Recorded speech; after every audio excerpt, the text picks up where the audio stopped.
Hey, kia ora koutou whānau. Welcome back to another episode of Big Hair News. Kia ora Chewy. Kia ora Pat. Kia ora Nala. No, nothing at all from you. Ciao, ginger bitch. No. How are you, man? What's going on? What's crack-a-lackin'? I'm good. Not a lot. I thought I would start the show with some frivolity, if you would permit me. Oh yeah. I saw this amazing old-timey newspaper report that I thought that I would bring to the group and that I would read for you. Okay.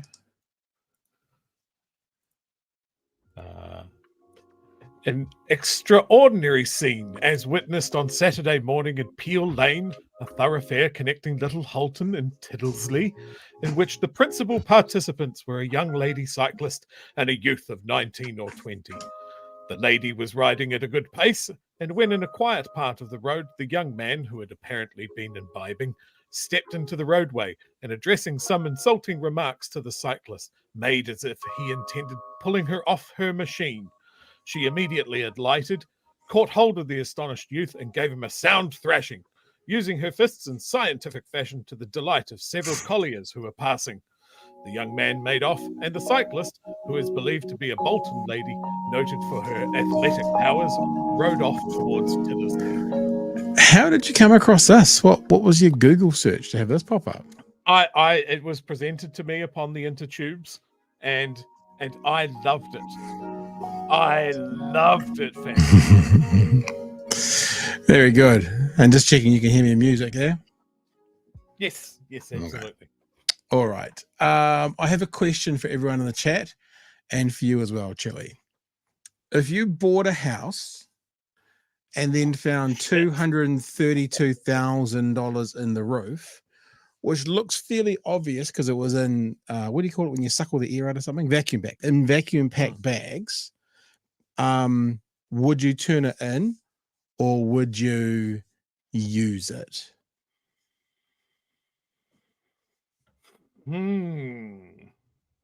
Because if you just went and put $230,000 in the bank, you might get a call from the tax man.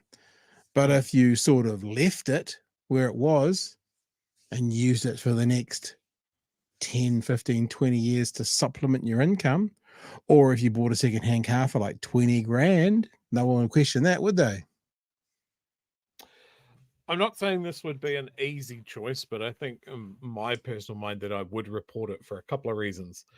I don't want the people who stashed it there coming back for it.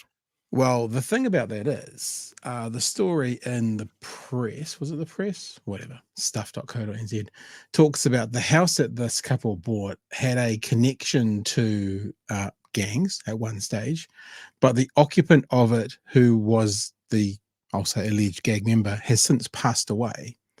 So they wouldn't have known that at the time, but it seems like it's, so they've obviously put it in, and now you've got the police saying, well, they're not allowed it because it's the proceeds of crime. I was always told as a kid, finders keepers, losers weepers. And then as an adult, I was told that like possession is 9/10 of the law or something like that. And I just thought we might ask that question completely, nothing to do with anything else we're doing tonight. If you found a couple of $100,000 in your stealing, would you keep it? Would you turn it in? For me, being really honest, I genuinely don't know. I think I'd lean towards keeping it, but as you say, some risk there. I think if you handed it in, right, and nobody stepped forward about it, then I believe it's supposed to be returned to you. Well, except the police are trying to say it's proceeds of crime. So proceeds of crime don't come back to you. Yeah, they'd have to prove that though, wouldn't they? They would, I guess. But then again, I guess vacuum packed, yada, yada. I've just seen a very, very good answer in the chat by Daniel. Daniel's got the answer because we know how much this part of the community is struggling. You donate it to landlords. That's what Daniel would do. Good point. Those guys are doing it tough. They're doing it pretty rough at the moment. Little question for people. You can mull that over in the chat. You can mull that over. There was a follow-on to my little dramatic reading. Sure. The clip said that there was a there was an illustration, and indeed there is. There we go. The illustrated police news. I can't see anything. Fantastic. I can You see can't nothing. see anything? I can't see You can anything. see nothing. Is there a black screen? Nobody's seeing that. I'm looking at a black screen. I'm looking at it. I can see it. Well, I'm looking at a black screen. So maybe it's just me because someone's just gone nice. Ha ha ha ha ha ha. And also, this is it. Okay. Pat just doesn't me. get to see it. I don't Even more get to see it. delicious. Maybe it's maybe I'm too vulnerable to see it. That could be the reason. Hey team, want to say a huge thanks to all our patrons, all our lovely patrons. We're approaching 300 paid patrons. As you know, we're going to launch a Friday night show. That Friday night show is going to involve more cost. We're not doing like a fundraising drive right this very second, but thank you for the people in the last kind of week to 10 days who have already got on board. If you enjoy what we do, if you want to support what we do, a really easy way to do it, if you've got a couple of bucks, is to go to patreon.com/Big Hairy News. It is with every little $5 donation or $15 or $35 or $50 or our executive producers $250 a month. Genuinely, all of that really does help, from the little to the big. Helps us pay for things. It helps us sort things out. You know, if we're going to have to get mics and cameras for people coming on board, it's going to pay for that. So huge thanks to all you guys for being on board. And if you've been lurking for a while and you thought, what can I do to help these guys? Well, there's lots of things you can do. You can amplify us. You can be our advocates. You can share our stuff around. You know, you can come and be in part of the chat. You can like and subscribe, as Kiwi Skirts are saying, or you can be patrons. Lots of ways you can do it. So if that's one of the things you want to do, that opportunity is there for you. Thank you very much. Now I can't see Chewy very well. I wonder if that's been hidden from me, or if that's a part of the what Chewy's gone.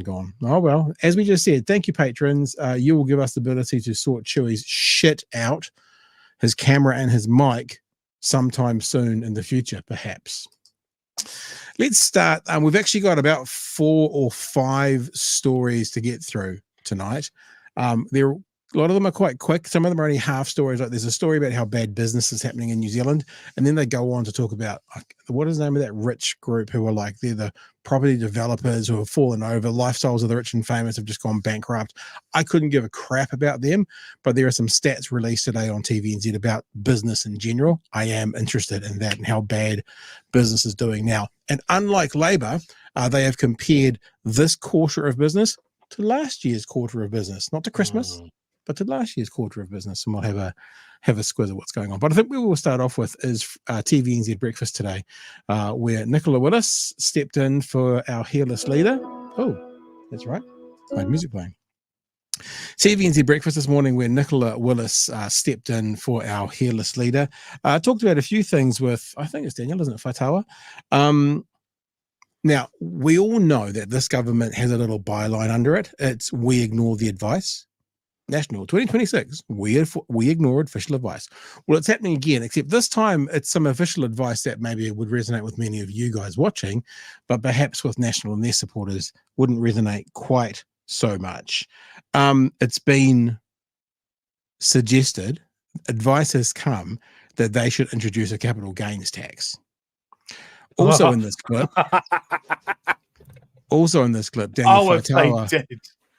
Daniel Faitawa asked about selling state assets, and there's a little way that they address this, Chewy, a little scary way they address this. See if you can pick up on it, because it's not a yes, but it's not a no. It's kind of an in between, and it's a bit terrifying. Let's have a look from this morning's breakfast. Can we move on to capital gains tax? Because we are speaking of tax. The outgoing Treasury Secretary has recommended a capital gains tax. Are you going to take her up on her advice? Well, no, because Why the commitment we've made to New Zealanders is, first, we're going to make sure we've got our own She house. always says commitment to New Zealanders. She does mean our commitment to landlords and higher income New Zealanders. That's what she means, eh? Because she just says New Zealanders. I think, I'm sure she's not doing it on purpose, but it seems a bit misleading that she doesn't mention that small slice of New Zealand that the commitment is actually made for, landlords and high net individuals. Do you reckon she's just kind of forgotten to say it this time around? Maybe she just, No, look, I think New Zealand renters have craved a policy such as capital gains tax being declined. They crave it. Yeah. Yeah, all right. I was just thinking, I mean, I'm sure she does mean our commitment to landlords and high net worth individuals, but she's just kind of used New Zealanders as a cover-all for only those people. No, I guess it's fine. It's just House easier. in It flows order, off the tongue. and that we're spending your money as efficiently as possible before Giving it to landlords and high net worth individuals. we tax you more.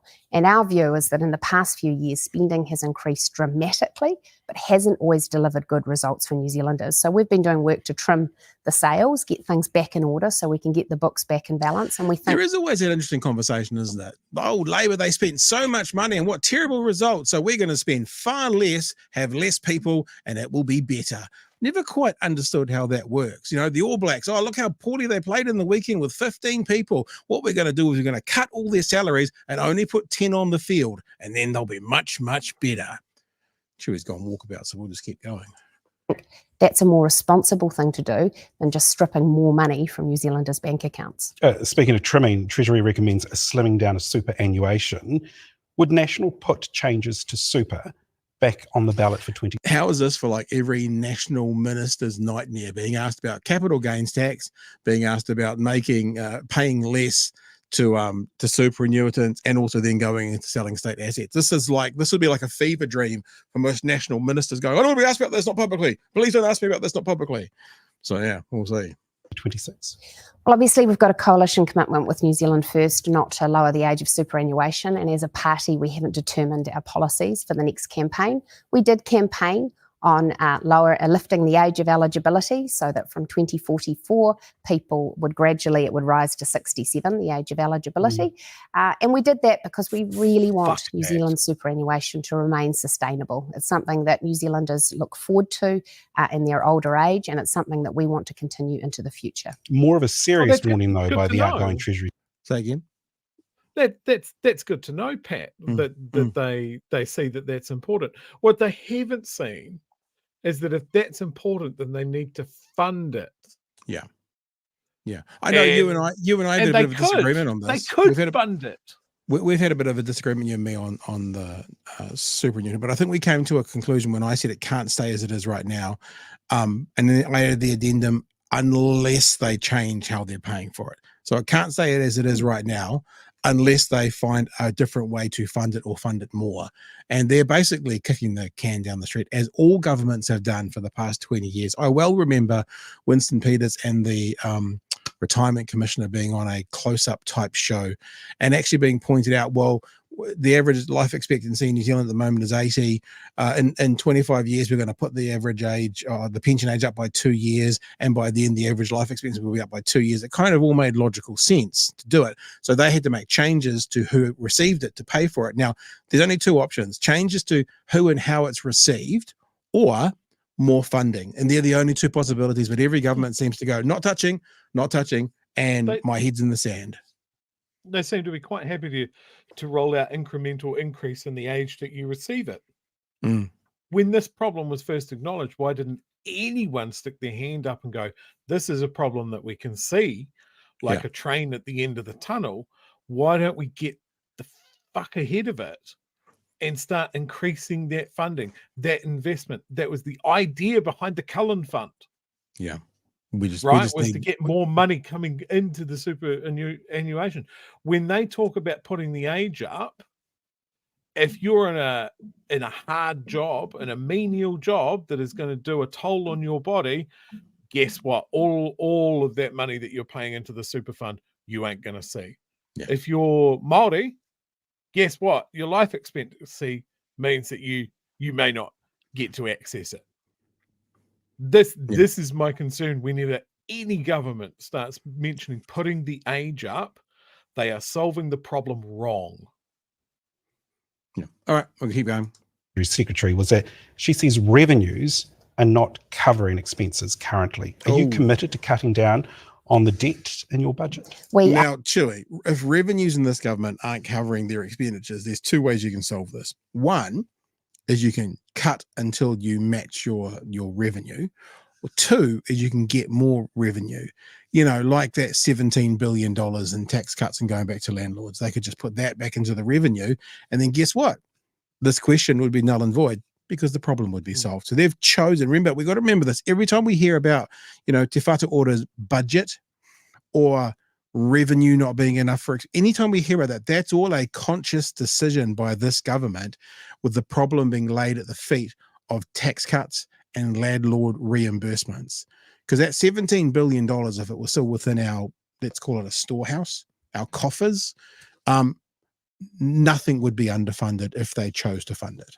So they've had to underfund things and make cuts because they have chosen to remove some of the people of New Zealand's revenue by giving it back to predominantly high net worth individuals and landlords. Anything else, Joey? Should we hit play? No, go for it. Are committed to getting the debt down and getting the books back in balance. And that's the path we set out at the budget. We were told if we left spending where the last government had it, we wouldn't get the books back in balance till around 2030. Well, we've made changes that mean we'll get the books back into balance several years earlier. Several. Notice you didn't give a number to that. Several. I would suspect several would be now. Well, now it's only 6 years difference. So what does several equal? So what she's saying is we'll be back into surplus 2 years earlier, but what we've done is caused a huge amount of harm to hundreds of thousands of New Zealanders, and we've ruined things like our health system in doing so. Personally, I would rather take an extra 2 years to get back into surplus and not have ruined our health system and put more people into poverty. But that's just me, Joey. I'm a bit of an ideologue, you know? A radical. Yeah, I'm a radical. And that's important because otherwise we're leaving more and more debt to my kids and our grandkids. And what are those changes? Well, we focused, of course, on reducing. Sorry, I know I've interrupted this a lot. Hang on. We would have been back in surplus by 2030. How the fuck does that leave this debt to your grandkids? Like, are your children pregnant this very second? You know what I mean? It's like that. This is the try.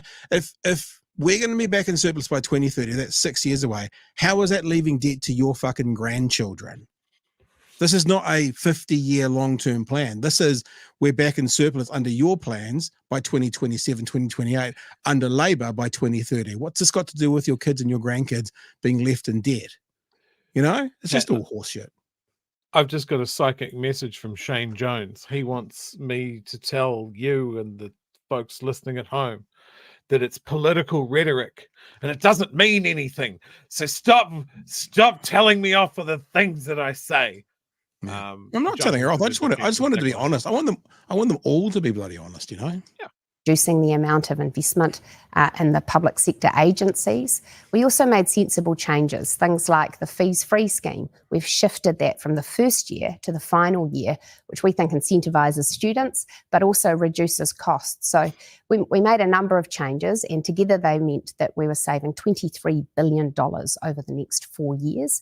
And we intend to keep being disciplined about how we spend taxpayer money. State assets, would you look at selling those off?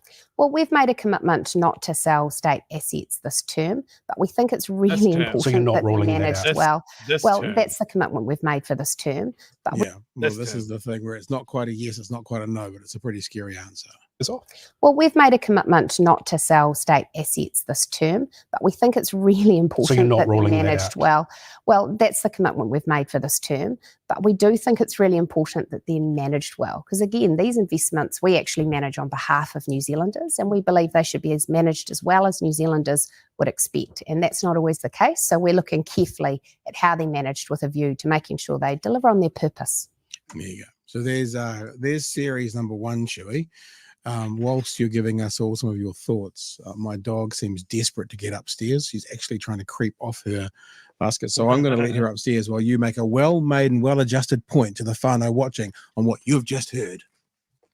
That should be terrifying. This term. She said it 3 times. She's not ruling out selling state assets this term. And with that axe hanging over their head, that if there's a perception that they're poorly managed, then they're going to be first on the chopping block. And we've got the perfect example, is that they have said that our entire health sector is poorly managed. So we can't sell it this term, but it's going to be at the front of the queue next term. That's how I read that. It's pretty terrifying, eh? Not this term. Look, I guess 2 things. I thank them. That's an honest answer. She could have gone, we have no plans to sell state assets. And that would have kind of been the same answer. Saying, though, not this term, does actually mean maybe next term. And to be honest with you, Labor, where are the billboards? Immediately. And look, And the other thing about this is, what is the biggest? Well, you hold your thoughts, Chewy, for a sec, right? I'm going to ask everyone this, and they're going to say 3, 2, 1, 0. Say what you think it is. The biggest piece of like infrastructure at the moment that had a lot of debate, that is a state-owned asset. We're going to say the same thing together. Ready, Chewy? See if we're thinking of the same thing. You ready? Big piece of a big piece of infrastructure, state-owned asset that these guys are, I think, pretty desperate to get off the books because it's an embarrassment for them. Should we try okay, together? yes, yeah, Should we try? You ready? yeah. 3, One, 2, 2, 3. 1. Ferries. Didn't say Fairies. anything. Oh, we might have a delay. Yeah, ferries, all in the chat. Exactly right. And I said the other day, I can't remember who it was, but there was an MP, it might have been Aisha Verrill in the House, that got Nicola Willis to admit that the new ferries they're looking at is going to need either a rebuild or a refit out of the terminals anyway. But what she also said is, but we won't be paying for that. That's what Nicola Willis said in the House. So what that means, I guess we shall wait and see. PPP on the way, straight privatization. Like, there were hundreds of billions of dollars of transport funding announced by Simeon Brown this week. 32, I think, 32 billion? Yeah, all for roads and potholes and that sort of thing. And of course, they're needing to get stiffed once again. But at no point have they acknowledged the very clear thing that we pointed out, that our ferry system is a bridge. Yeah. It is part of State Highway 1. And it gets none of that lolly scramble of funding that is going out for traditional roads. Yep. And again, Yep. that was a chance for them to swoop in and go, look, we acknowledge this needs money, we've got money. No, it's roads of regional significance or roads of national significance, and fuck you cycleways and all of that sort of stuff, which I love, because Simeon was asked about cycleways and he says, look, there's a lot of things that were nice to have. Yes, the previous national government thought it was a nice to have. So they're the ones that kick-started it. John Key. The other thing I heard was Simeon Brown today is I heard him having a crack at fucking judder bars. Oh, there's judder bars everywhere. They're putting judder bars in every single street. No one's filling in the potholes. It's like now there's a war on judder bars. Okay. So, all right. So this is a classic thing as well, right? So judder bars are usually installed in cities and that sort of thing. It's a council thing. Like, if he's talking about state highways, you don't see judder bars on state highways. And if he's got such a hard on for potholes, then why isn't he looking at the fact that National completed a 1-2 punch of letting the trucking lobby increase the weight of their trucks while slashing the maintenance budgets of the roads? Yeah. Just, again, they'll come up with a policy. Thank you. They'll come up with a policy and they won't game it to find what are the intended and unintended consequences of this. Yeah. Like increasing the weight of road traffic. Like they're so keen. That was one of the big things when they were bringing in road user charges for EVs, is that they're heavier and they do more damage to the road. One of these H-class trucks are doing 10,000 times the amount of damage to roads than EVs are. Yeah, they might be heavier on the roads, but they can sure move that ass, those EVs, can't they? Phew. Okay, let's go to the last. This is only 60 seconds because Nicola Willis gets asked about the treaty bill, and she says something more concrete than I've ever heard any national MP say about what they're not going to do. What we've just heard is, we'll only support it to the first reading. We'll only support it to the first reading. We won't support it beyond the second reading. She is more definite, and I don't know whether this is her personal opinion or it's a change of messaging, but it's better. And I think more people will be going, even though it shouldn't be happening, but maybe more people, because I'm also saying, okay, it'll be a members bill. It won't be a party bill. It'll be a conscience vote. that's what they could do to still say National's not supporting it. But the way she says it now makes me feel like it is actually a lame duck. Have a listen. You mentioned the message of unity. The predominant concern, of course, is about ACT's Treaty Principles Bill. Is there something you could do to put a stop on the cabinet table? Have you considered that?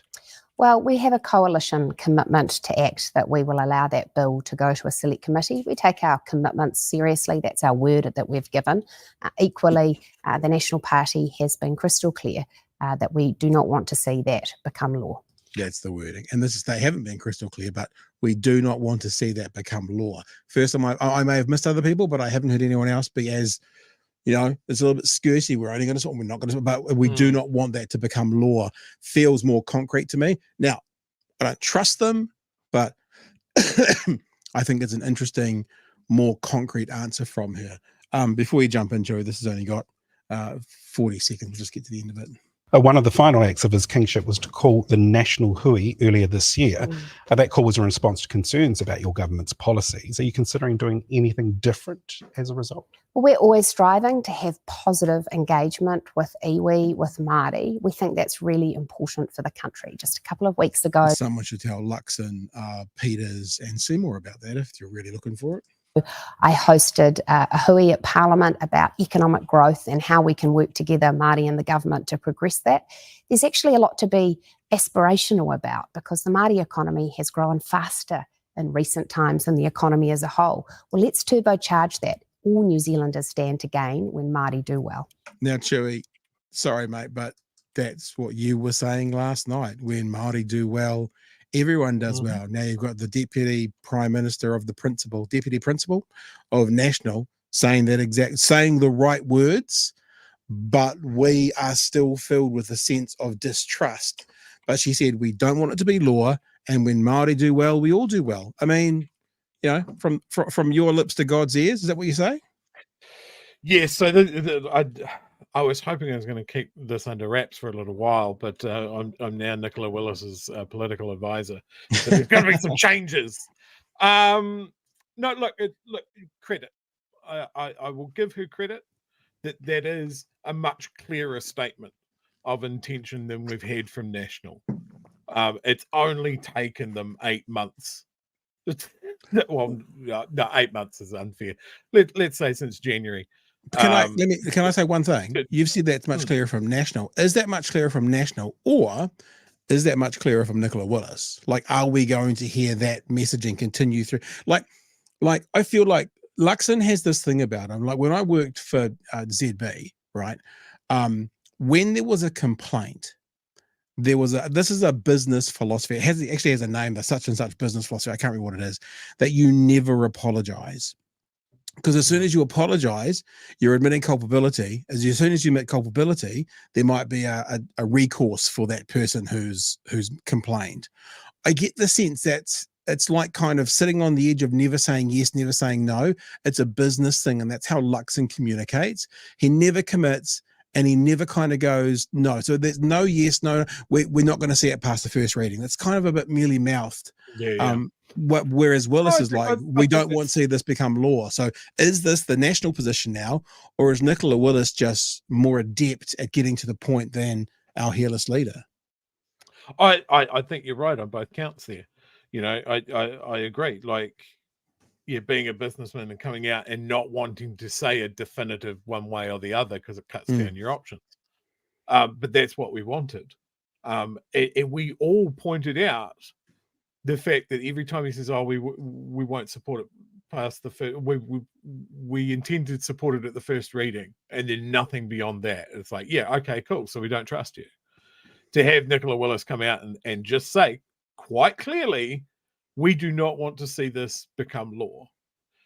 Now, I'm going to tip my hat to her and say, good on you. I'm also going to say, on the flip side of that coin, why did you make that agreement?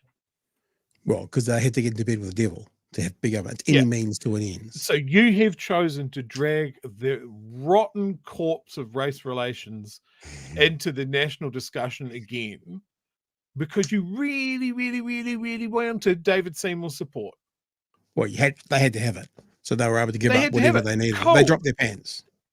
that they did drop their pants, and this is exactly what I'm saying. Is if that's on the table for negotiation, and you do not want to see it become law, and you know what that's going to do for relations here in this country, then you bargain harder. Yeah. You're the majority partner. Why is it we've been commenting all the way through that the Act in New Zealand First are dog walking National from crisis to crisis? Yeah. Because they could not back themselves at the negotiating table. Yeah. And not to kind of get into the negatives now, but I will just preface one thing by saying she said we do not want to see that become law. That doesn't mean it will not become law. Like if she had have said that will not become law because it needs national to support it and we won't, that would have been the definitive answer. To say we do not want to see that become law still does give a smidge of wiggle room. And I'm more comfortable with that answer, but that's not definitive. It's slightly more definitive. You know what I mean? Yeah. Anywho, let's have a look at some of these super chats that are coming in. Campbell says, anyone else feel like they want to smash their ceiling in search of cash? Thank you. Yeah, go for it, Campbell. You have my permission. Gareth says, any chance of getting Lucy Lawless to host Friday night? Oh, I'm sure she's got lots of spare time. She'll be keen as mustard. She's too busy constantly dunking on Kevin Sorbo, and I wouldn't want to take her away from that very important work. Tafati says, can we sell our state ass hats? I think that's I think that's officially that's the other name for cabinet, isn't it? The state ass hats. Campbell says, thank you for the super chat. Nicola Willis answering the question about capital gains tax is the quickest that National have given a proper answer. I wonder why. Yeah, actually. I mean, everyone's, well, not everyone, but there's been some conjecture over the time about her. Not, I don't think anytime soon, but sort of rolling Luxon at some stage in the future. I think she's a better political leader. She's a better political operator. I think she's a terrible finance minister. But like she gives stronger answers, which means she's more confident in her positions.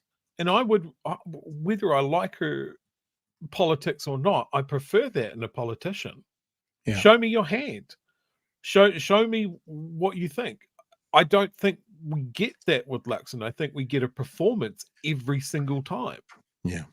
Yeah. I do think you're being a little bit unfair about her and her qualifications to be finance minister. I mean, she has got like a degree in English from university, you know, so be fair.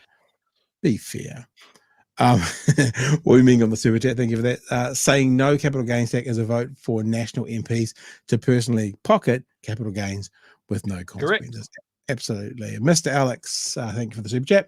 One of the disheartening things I saw in RNZ today is that retired people are also roughing it out in retirement villages on sky-high rent while on the pension or in a rental home. Yeah, I saw the headline for that as well. I didn't look too much into it. It was talking about how do we as a community deal with older renters. And look, I'll tell you something, you know, rates and stuff going up. I pay $80 a week basically for my rates. And I thought about that with a pensioner. Now, obviously I've got a ridiculously old, crappy, but sizable house. That's one of the reasons that it's up there. But I wouldn't know, what's a pension get? Like a single pensioner gets like $300-400 a week. So it's not massive.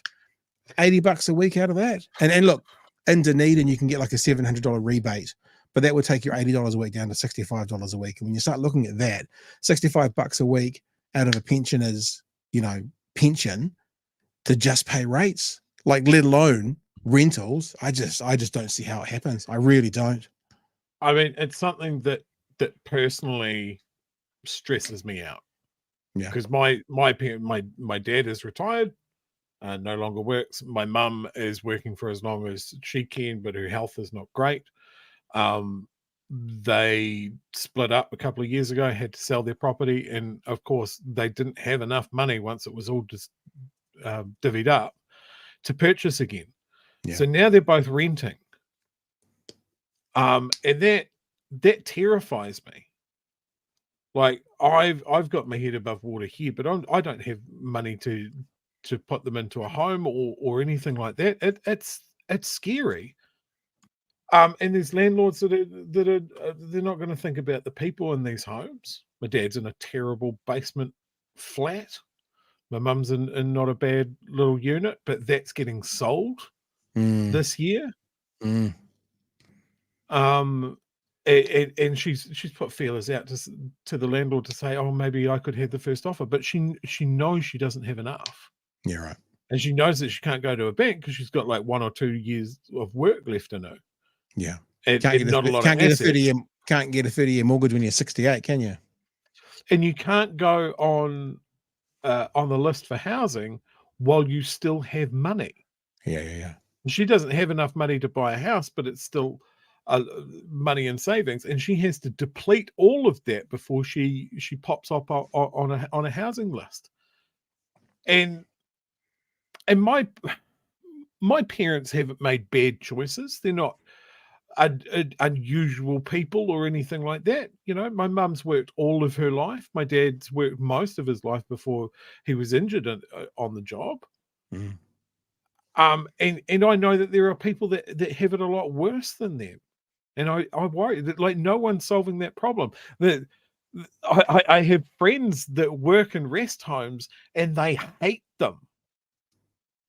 They hate it that it is just a place to park up old people and pass on the profits to investors. It's a disgusting industry. And nobody wants to solve that either. Yeah. Yeah. Well, National might want to solve it by, giving massive tax breaks to investment for companies to build more retirement villages to then just nationalize them. Cradle to the grave. Luchify, thank you for the very generous super chat, $20. Yeah, wow.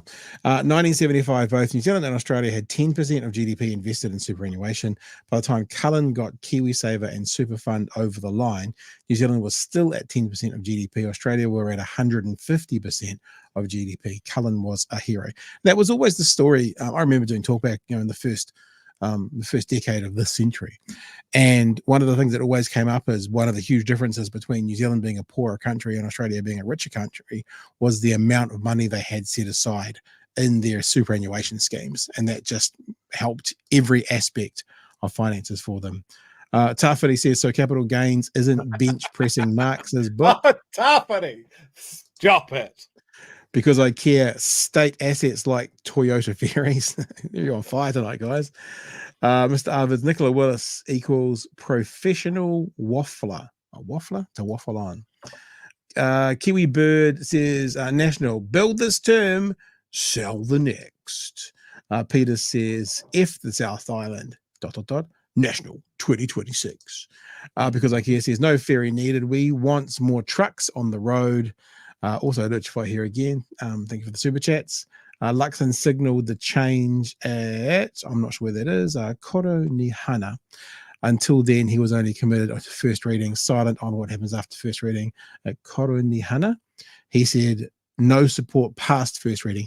Yeah, but no support past first reading still is not as definitive as we do not want to see this be law, which is not as definitive as this will not be law. So it's there. Chewy is my spirit animal. From Dave.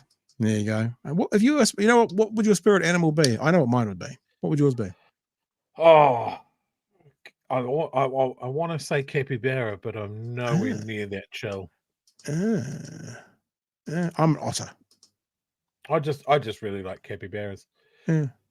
Biggest rodents. Is that why? Like cheese? Yeah. As well? Yeah. Absolutely. and they feed the anacondas. Perfect. Brian Turner, thank you for your super chat. If for fuck's sake, it's ACT driving race relations, not national. Well, I think the only thing I would disagree with you on, Brian, is anything that goes through that 9th floor is a government policy. The treaty principles bills is a government policy. So it's not just ACT. And remember, even if it was just ACT, which it's not, because it has to have the support of the other two to go through, that makes it a government policy. When ACT or New Zealand First break something, Luxon owns it. He brought them to the table. He sold his soul to the devils because he wanted power at any cost. So even if it was acts and no one else owns it. What Luxon owns is he is the reason that it's still on the table, right? So I get what you're saying, but I would say that the government owns it, and I would say even if the government didn't own it, Luxon owns it because of Luxon that Seymour's there to be able to do it. Right, Look, Chewy. I just want to point out one thing. Yep. We talked about very briefly about the Cullen Fund. New Zealand's had a couple of goes at having a proper super fund going. Muldoon stopped it, and Key stopped it. And by conservative reckonings, that has cost this country hundreds of, I think it's actually in the billions of dollars that it cost this country through just sheer politicking and being bad at numbers. We can't let that happen again. And I think National have acknowledged that the Cullen Fund is really useful. So now they're coming at it from a different degree of going, well, less super money or later super money, but no actual evaluation of super, of like, how do we make sure that people still get it at the age that they expected to get it, and still at the level that we need it to be to live on. How do we do that? That's the thinking that needs to happen. I'm with you. I'm most excited by the probably 30 or 40 spirit animals that have also been listed in the chat. Hedgehog is an interesting one, Brother Monk. Why would we go hedgehog? And apparently I'm not an otter. Apparently I've been told I'm a bear. So there you go. Right. Now, our lovely kind of 5-story show is 42 minutes old, and we've done one story. So we're going to do a couple of quickies here. And one of them is a quickie because, again, it's one of these stories that I thought might make some waves today, but it kind of hasn't. Proposed Holiday Act fixes ready for consultation. Cabinet has approved a draft of legislation designed to fix the troublesome Holiday Act. Thousands of employers have had to pay or are still arranging to pay billions of dollars in back pay due to problems with applying the Act for years. I really don't understand that. No, it seems so simple. I haven't seen an explanation of it. If you work on the day there's a public holiday, you're entitled to it off. If you don't take it off and you work, you get a day in lieu and time and a half. And if you do work it, you're not normally registered on, you don't. I don't quite get it. Anyway, the government says it reached a milestone. Now the exposure draft of the bill is ready to go out to consult on. It's funny, this government's consulting, no fast tracking this. I wonder why. Like, genuinely, I wonder why. A new law was meant to be in place at least 2 years ago. So in other words, when it's very, very late, they don't move quickly. It's only when things should take a while to consult that they ram them through. This government will improve the Holidays Act with the help of businesses, workers, and payroll providers who will be affected by the changes to the Act. Minister for Workplace Relations and Safety. I don't know who this is. Brooke Van Velden. I thought Brooke Van Velden was a politician who used to be around quite a lot, but she's not there anymore. She just disappeared over the last 6 months, but she's back, like Eminem. I've heard loud and clear from employers and workers that fixing this legislation is a priority for them, and it also is a priority for me. I want to ensure that business owners and workers can focus on what they do best rather than spending valuable time and resource trying to understand and comply with the legislation. This exposure draft bill is a step on the way to new legislation and is by no means a finished product. I know there are further opportunities to improve the simplicity and workability of the legislation, including consideration of alternatives that go beyond what's in the draft bill. The Ministry of Business, MBIE, has chosen 100 groups of people to consult with out of 700 who registered interest. MBIE would work with Health New Zealand and the Ministry of Education in particular on what the bill meant for them, given their histories of huge payroll problems. While there may be some people who will be disappointed where they were not selected to participate, I want to make it clear that all Kiwis will be able to have their say when the bill goes through select committee. From Brooke Van Velden. I don't really get why there was such a massive issue, unless, I use Xero and everything's just done for you. All right? It's I don't even have to do anything, but I don't trust a party that doesn't believe that there should be public holidays to look at the Holidays Act in the same way Yeah. that I don't trust the party that is full of gun lobbyists to rewrite firearms code. But yes, I haven't seen enough news or enough reports to tell me what they're wanting to do, to tell me what the problem is, this massive problem that so many businesses have failed to do correctly. It is obviously something, though, because like they've said in the story, it was due to be done 2 years ago. That would have been under Labor. So I don't think anyone's putting this at the feet of National going, what are they trying to do? But there's obviously something going on, but I don't quite get what. Maybe we need to get a Brady person in to talk about. Maybe they'd be able to help us. And certainly with a comment that all New Zealanders will get to have their say, I assume that will be the traditional 3 days of submissions that is not advertised, that will get that. Very good. Let's go straight into this next story. Now, this is the story that's talking about this couple who are the lifestyles of the rich and famous, and their businesses just closed, the developers. I don't give a shit about them or that story. What I am interested in is the actual research coming out at the moment as to how business is doing in New Zealand. This is only 44 seconds, Chewy. Because remember, party of business, good for small business. We're going to move the economy. We're going to make things better.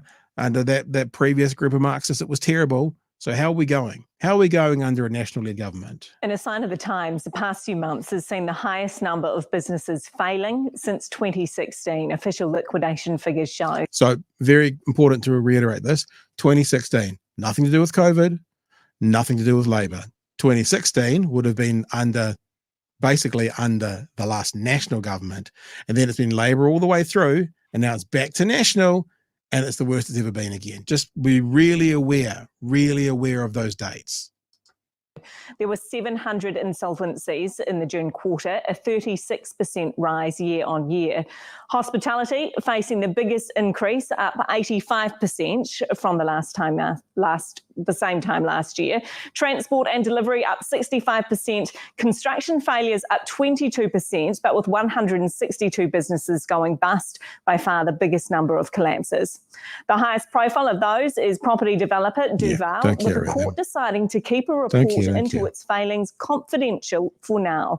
Business correspondent Katie Bradford. So then it goes into the rest of the story, which we're not going to watch. So there's some pretty scary numbers there. The worst since 2016. I mean, you know, in the world of entertainment, food entertainment, what's a good category for that anyway? 85% up. Now I'm always getting confused with this because I'm a bit dumb. But if it's 100%, it means it's doubled. Yeah, 100% increase. So therefore, it's close to double the numbers from 12 months ago. And remember, 2016 was the last time it was this bad under a national-led government. And now it's this bad again under a national-led government. What's going on? Any thoughts, Joey? Yeah, but like I can see the parallel to trying to draw, but surely not, because national is the party of business. Oh, I'm sorry, I left a word off. National is the party of big business. Right. If you're a small business, fuck yeah. You know, you're not strong enough. You're not strong enough to survive. And we at the free market, the most Darwinian of processes, your little corner shop, your cafe will just get eaten up by a Starbucks, which is a bigger business, and that is the order of things. Look, from a recent trip up to Wellington, I can say that hospo is really fucking hurting. That's very much a Wellington issue because of the amount of public servants that have just found themselves out of jobs. 100%. Yeah. Well, I guess we'll just have to wait until the next business confidence survey to really know what's going on. As Mike says, though, except for theories, because, you know, supporters of the National Party. All right, team. I said there's a couple of quickies in there as well. A couple of super chats. Kiwi Bird says, if Pat is an otter, does that make Chewy a bear? I don't know. Are you a bear, Chewy? Sorry, I won't do that. I did once get a drink bought for me at a bar that I probably shouldn't have been at. Yeah, I've had that happen as well. I always find it quite a compliment when a gay guy has a compliment for him. I always think it's kind of a cool thing. It's because, you know, it's nice to be liked. Anna says they are flushing us down the shitter, I think. Yep, I think you're probably right. Okay, here's one that'll probably interest the audience that we've got tonight. There has been a conviction in the Posie Parker sourcing case. It's official. There is it wasn't discharged without conviction. It was a conviction. And let's have a look at the One News report from tonight. A woman who threw tomato juice over controversial anti-trans activist Posie Parker has failed to get convictions for assault thrown out. And a district court judge today said the woman's interview with One News immediately after the assault was a contributing factor in sentencing. Simon Merced was in. Oh, of course it was. As was probably the article she did with Stuff, where she had bottles of tomato juice behind her, as with all the posts she did holding up tomato juice bottles and stuff. It was like, if you really want to get discharged without conviction, attrition, or I should say contrition, has to be a part of it. And it would appear that, the person in question just reveled off it for at least a while. But anyway, we'll let them explain what actually happened. Court. It was a big, loud rally where Britain's Posie Parker said she wanted to address women's rights. But to thousands at Auckland's Albert Park, she was an enemy of transgender people. One who believed that was Eli Rubashkyn. She poured a litre of tomato juice over Parker before being bundled away by security. Event organiser Tanya Sturt was also covered in juice, and she and Parker complained of assault. At the time, Rubashkyn admitted what she'd done to One News. I dropped a liter of juice on her.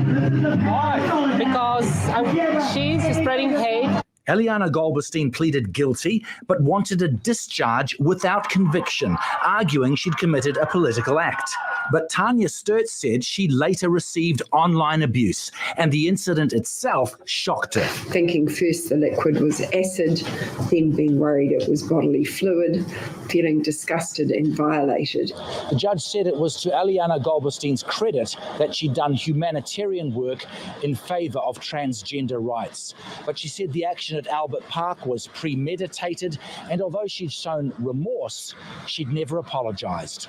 The judge made particular mention of the interview with One News. Your immediate reaction was to speak to One News to promote your message that trans people should be safe in New Zealand. The judge did enter convictions on both counts of assault, but decided not to impose a fine. Are you satisfied with that? Only God judges, and I just want God to judge me. The judge accepted Eliana Rubashkyn had also suffered threats and was unlikely to reoffend. Simon Merced, One News. I think only God judges, and of course the judge judges as well, who just made a judgment. I don't think this is a surprise to many of you who have been with us for a long time that result is not a surprise. We were very clear, I think, on the events that happened, obviously whilst supporting and being on the side of the protesters who were shouting down Posie Parker, that there were some events like the punch to the face of the elderly woman, and that were either clear assaults, like the punch was, or technically assaults and were probably going to equal some punishment, and that's what's happened today. So no surprise here, Chewy. And that doesn't mean that I'm like going, yeah, it's a good result. I'm just saying when you do these things that by definition are an assault, then you're likely going to get found guilty of an assault. I would have liked to seen a discharge without conviction there. Yeah, it's disappointing.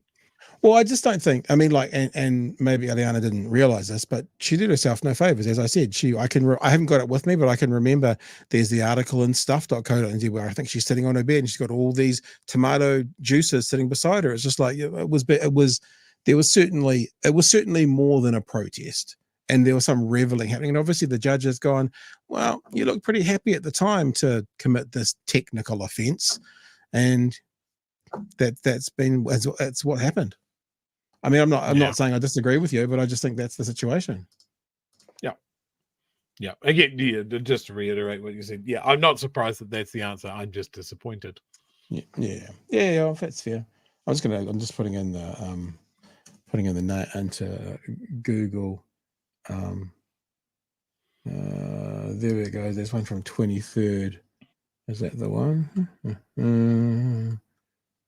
Yeah, I mean, here's an article and stuff from it. Not exactly the one I was thinking of, I think, from March last year. In fact, this is probably, I'll just leave it on silent. If you have a look in here, you might find, yeah, see, that kind of thing. I mean, you know, if you had a lawyer at the time, not the smartest thing to do if you didn't want a conviction, to be in the news celebrating the action. I'm not actually judging her and calling her that, like you're saying, but I just think I'm saying if it was like a friend or a child or whatever of mine, I'd be like, dude, just lay low now until the actual thing happens. Don't revel in what you've been doing. That's what I'm saying.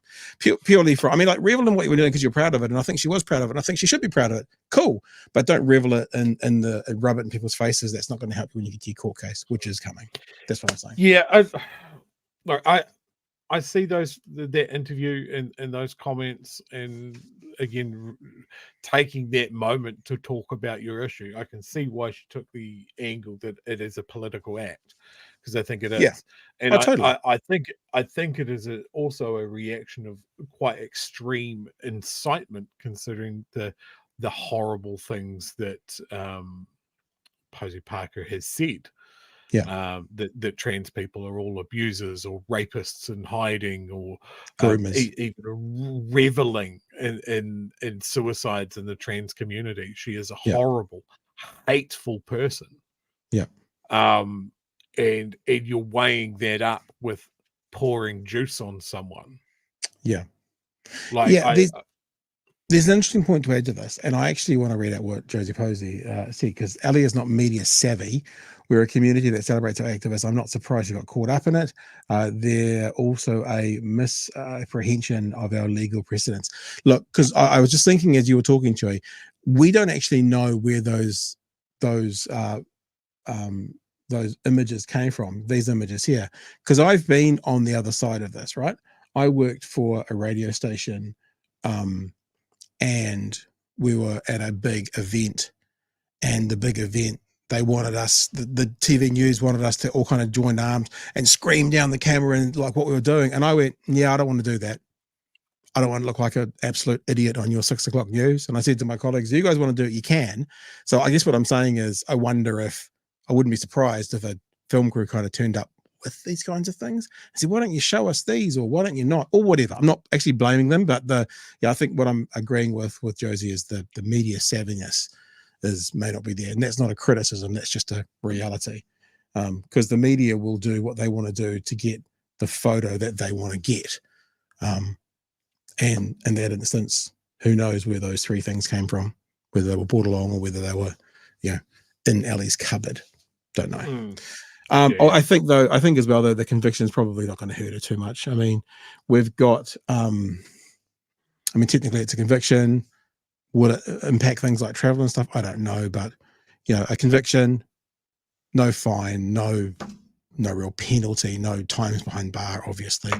So there's probably a scale of things, and discharge without conviction is here, and just above it is conviction, but no consequences immediately would be probably just a bit above that, I'm thinking. Yeah. All right. Is there anything else you want to? I guess it.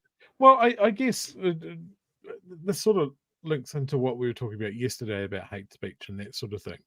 Is that can be one of those issues, right? Stay positive in the chat said something. Oh, I've lost the comment now. Offensive words don't justify a violent reaction. Well, that's very easy to say. But I think we know in reality that's not how it works. You can say some absolutely hateful shit, and all you are banking on is someone's not going to take 3 steps and thump you for it. And I think when you look at what Parker Posie has said about the trans community, it is hateful. And hiding behind free speech and going, well, I'm just voicing an opinion. I'm just voicing an opinion. Some people in our community don't deserve to exist. Yeah. Some people in our communities are horrible predators. We've seen that language used throughout history, and sometimes if it's not counted early enough, it gets well out of hand. Yeah. And I think these people know quite often that if they don't do anything, they can say whatever they want until they push someone too far, and then they're the bad guys. Yeah. What about this from Sarah? I guess it's what you call getting to the news source. Just repeat again the sentence you said, because you said something about, you used the sentence from the chat about words violence. What exactly? Just reword that for me, because I thought something as you said it. Offensive words don't justify a violent reaction. So I think everyone agrees with that in principle. The difference is when those offensive words are aimed at you. It's easy for us to say offensive words don't justify a violent reaction when it's the other, like when it's someone else reacting to offensive words.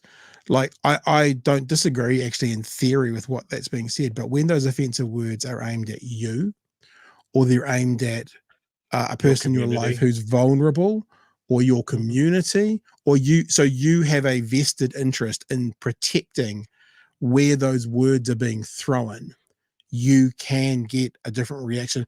Like I used to use this example sometimes, and I used to get told that I was victim blaming. I'll say it anyway. You know, what we should be able to do is very different from what we are able to do. We should be able to go up to someone and use every offensive word in the world and not, you know, and not ever get punched in the face. We should be able to do that. But I think we all know we aren't able to do that. I used to use the example, I should be able to get $1,000 in each of my hands and go down whatever the most dangerous quote unquote street is in your neighborhood, flashing them above my head and yelling out, I can't fight back, I've got $1,000 in each hand. I should be able to do that and stay safe.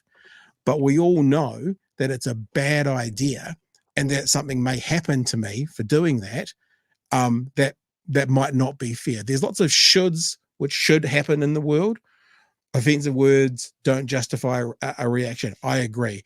Offensive words should never justify a violent reaction. But in the world we live in, sometimes they do.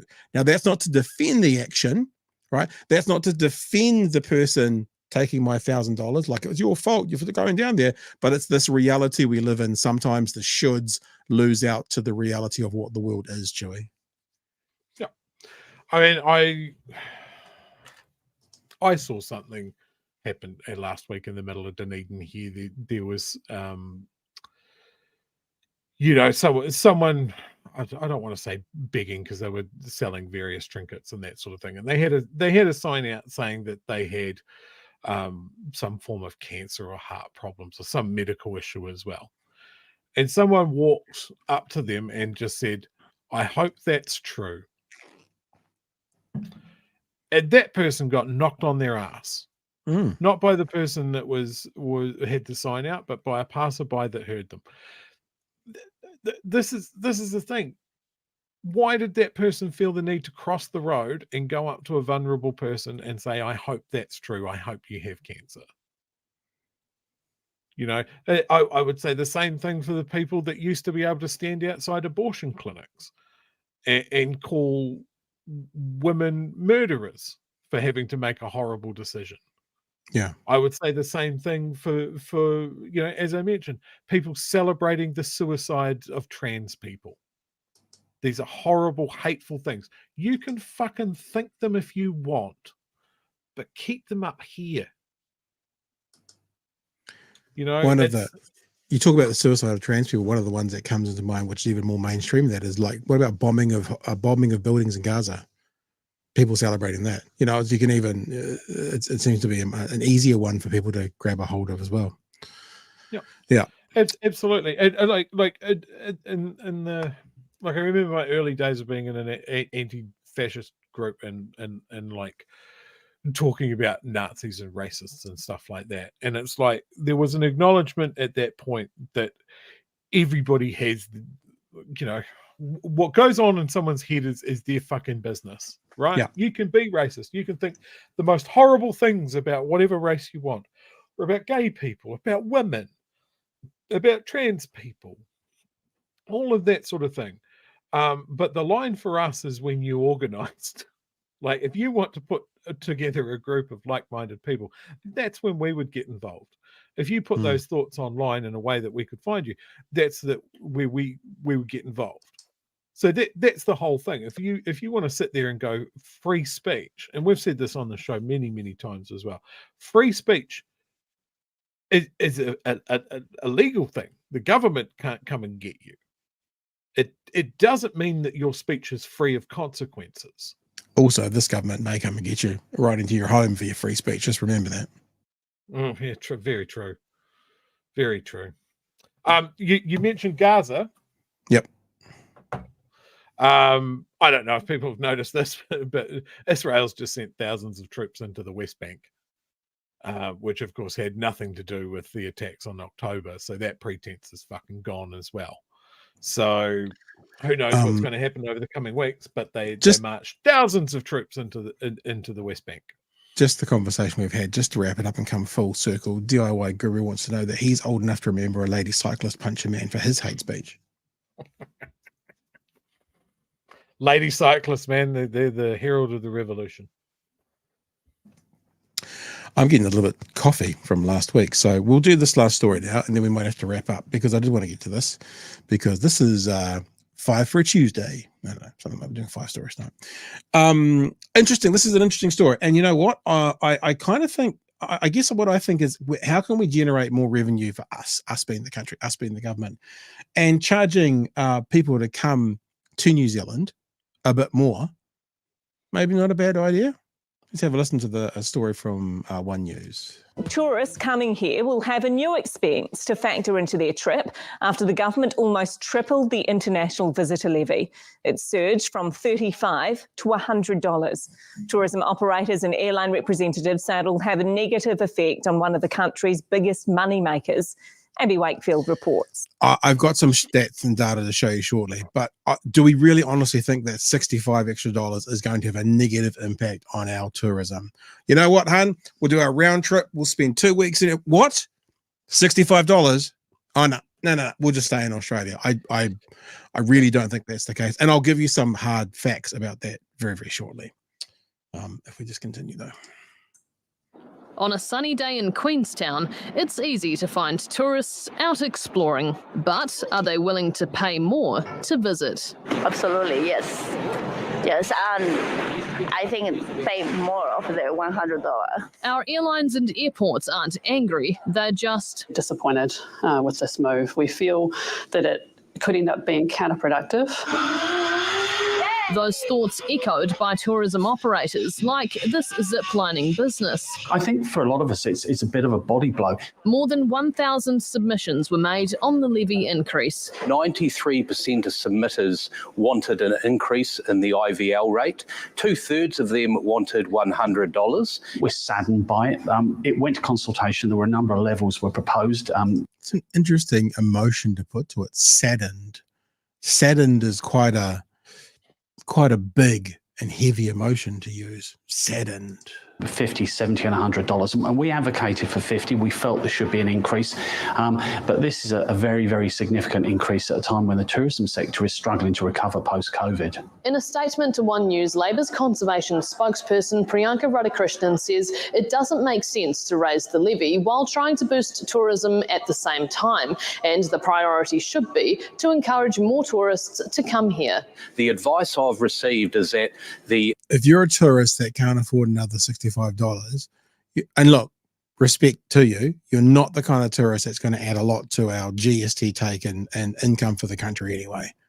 Increase today in the IVL rate will have no significant impact on the number of international tourists visiting New Zealand. Those exempt from the fee include Australian citizens and permanent residents, diplomats, and people from many Pacific Island countries. The levy contributes to high-value conservation projects, supports biodiversity in national parks, and improves visitor experiences on public conservation land. Setting the rate now at $100 will bring in around $115 million for tourism and $115 million for conservation.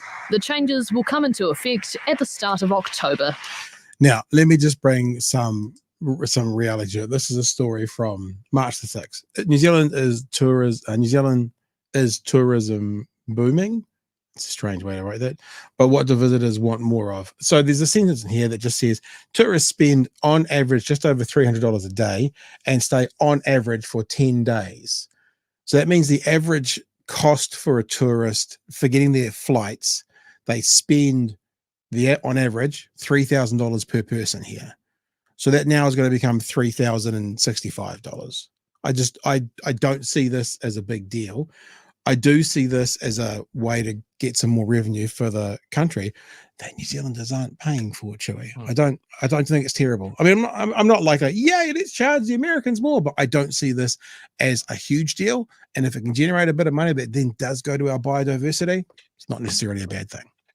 Well, it's a national policy, so I hate it. No, look, I'm going to say what I hate about this is the phrasing of the news report there.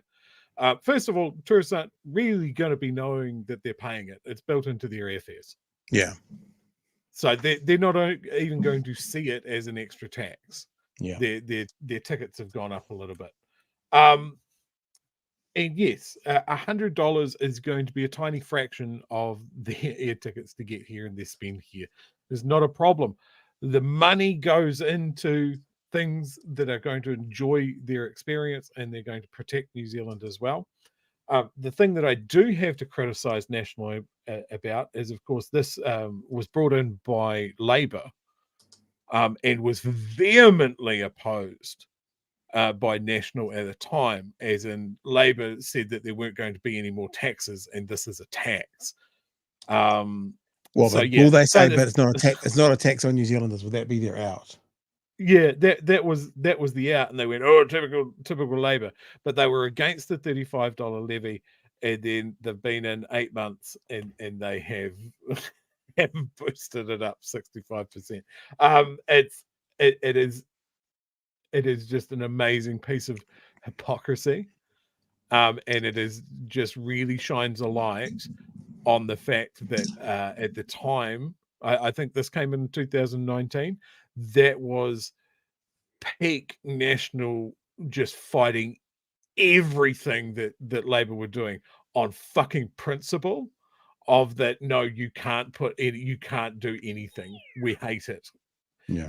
There was no principle behind National fighting it. It was just because it was Labour. But now they're at the heel. It's a great tool, and I agree.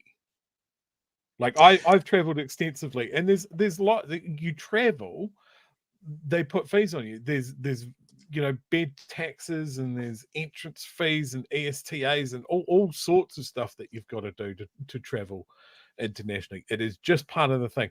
Like anybody coming from Europe, they'll be used to city taxes, bed taxes, all sorts of stuff like that. So to fly all the way to New Zealand, I think the tourism operators saying, oh, we're recovering post-COVID.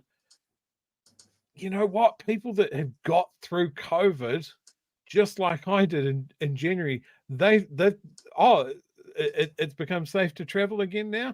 I'm going to do some bucket list shit that I've been thinking about while I was locked in my house for 2 months. Mm-hmm. Like the tourists are coming back, man. And they've got money and they want to spend it and they love New Zealand. So I don't see this being a problem at all.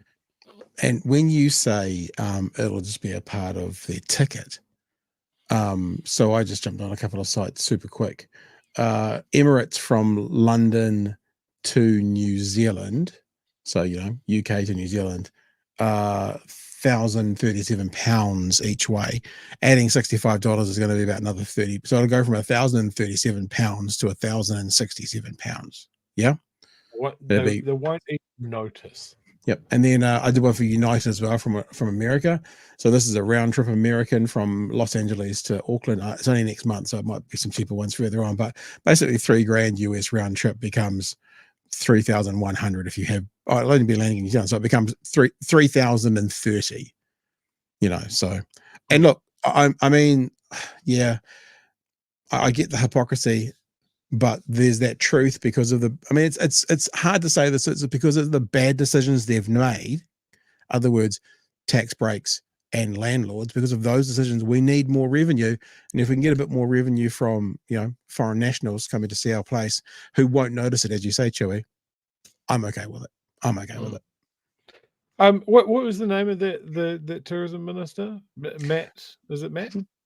Ducey or Ducey? Or Ducey is part of it. Yeah.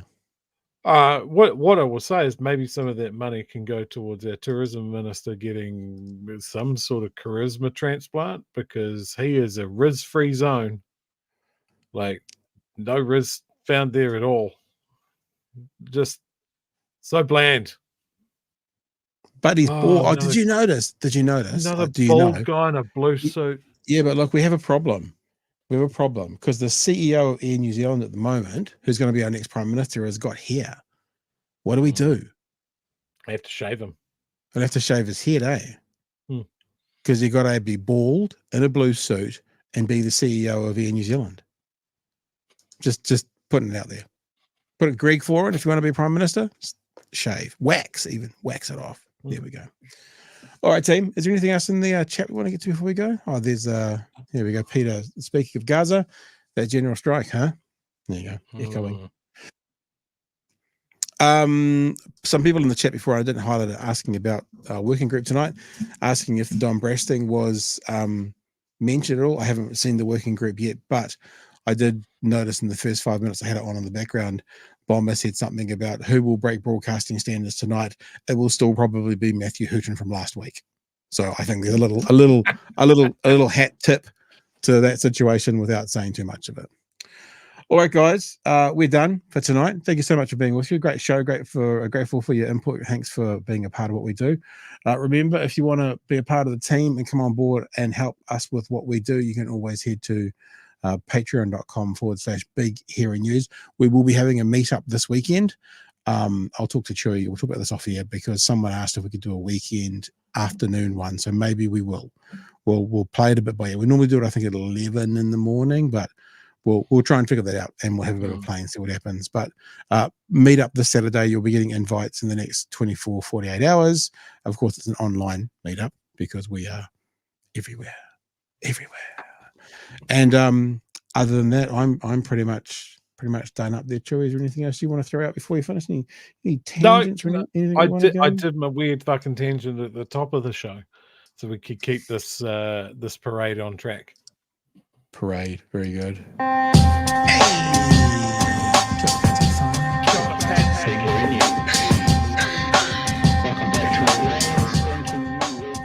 Help us settle a debate, whether it be thoughtful or funny, even if we're all creatures of hate. It's a fine line that we're walking together. For better, push aside the temptation to berate. Let's take a note of the corners we stand in. As many points as the hairs on my chinny chin chin. When the news that we're watching is hairy, knowing all the things that we need to be wary of. Like the rich have the hand out for rewards, while the many have to work out what they can afford.